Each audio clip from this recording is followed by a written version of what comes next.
Step 17. On non-possessiveness that hastens one heavenwards. Non-possessiveness is the resignation of cares, life without anxiety, an unencumbered wayfarer, alienation from sorrow, fidelity to the commandments. A non-possessive monk is lord of the world. He has entrusted his cares to God, and by faith has attained all men as his servants. He will not tell his need to man, and he receives what comes to him as from the hand of the Lord. The non-possessive ascetic is a son of detachment, and thinks of what he has as if it were nothing. But when he becomes a solitary, he regards everything as refuse. But if he worries about something, he has not yet become non-possessive.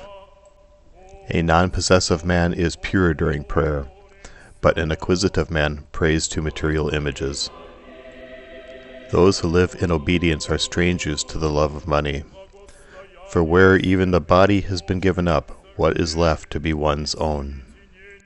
Only in one way can they be harmed, namely, being ready and quick to go from place to place.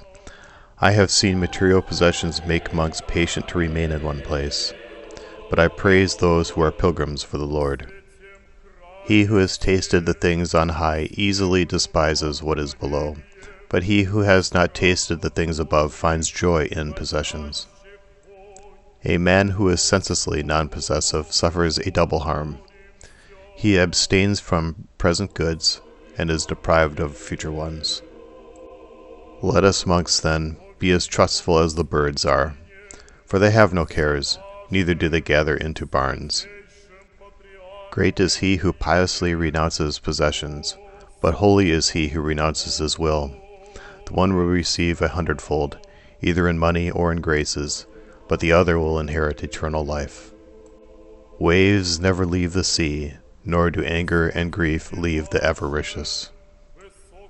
He who despises what is material is rid of quarrels and controversies, but the covetous man will fight to death for a needle.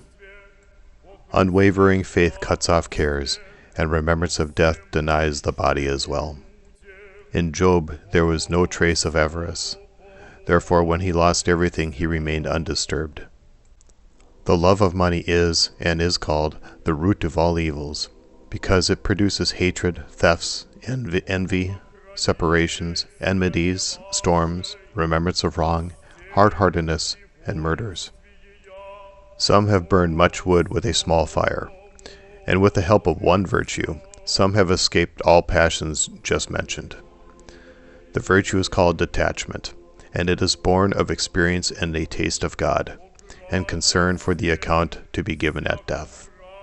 The attentive reader will remember the history of the mother of all evil. When she enumerated her wicked and cursed children, she said that her second offspring was a stone of insensibility. But the many-headed snake of idolatry prevented me from giving its own special place. I do not know why, but the discerning fathers gave it the third place in the chain of the 8 deadly sins. Having said sufficient about avarice, we now intend to speak about insensibility as the third infirmity, though the second born. And after this we shall treat briefly of sleep and watchfulness, and also of puerile and cowardly fear, for these are the failings of beginners. This is the 17th step.